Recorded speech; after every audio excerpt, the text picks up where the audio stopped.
Thank you, Cam.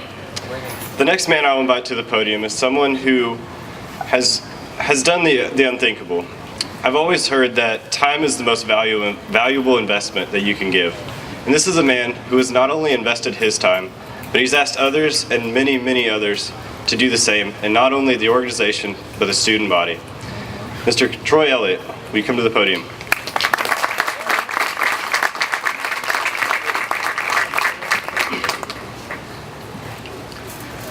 Cameron Willard, everyone. Tough act to follow. To the members of the UNT SGA Student Senate, justices of the UNT SGA Supreme Court, and to our coveted freshman interns, I ask for your attention as I deliver the address to you as permitted by the governing documents of the association. To our faculty, staff, and administration, as well as those on the platform, most of all, have taken time to come to this address. I appreciate your attendance as well. And most of all, to those of you whom are all members of the association by way of being students at this institution, I welcome you on behalf of the Student Government Association. The State of the Student Body Address occurs once each long semester and is an opportunity for the Student Body President to address the Student Senate as well as the student body in relation to where we are as a community. In this fall address, I will speak to concerns that have been brought forward by students and reveal the plans of the Elliott and Willard administration to address these concerns. If at any time you have any questions, please keep them in mind, and we're going to address those after this in the President's Caucus and reception. So the first thing I wanted to address is just a little bit about the association in itself and its composition and the way in which it functions. So there's an executive branch which has the elected officials, myself, and the Vice President, Cam, as well as the hired executives that work under the association.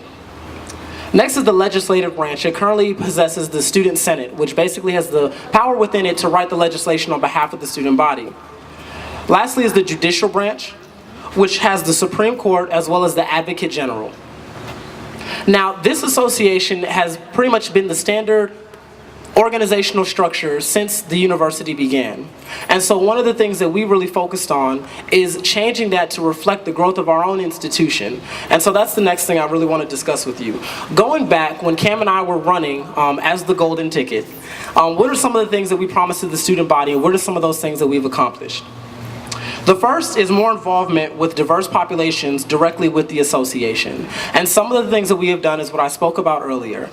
But before I get to that, the second was for more students to get directly involved with the association. The third was to create more transparency for students regarding universities' administration's decisions, and for UNT SGA to become more aware of itself as a political organization. Now, what are some of the things that we have accomplished based on those original goals? The first is filling the Student Senate for the first time in 7 years. And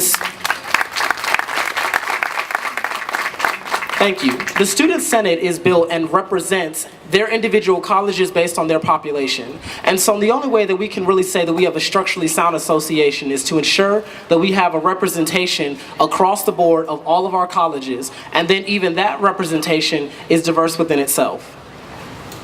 The second is passing a referendum that created the House of Representatives. Now, the House of Representatives will function under the legislative branch, but is a little different as it pertains to what it actually represents. Student organizations on this campus have about 60% of students that are involved in them.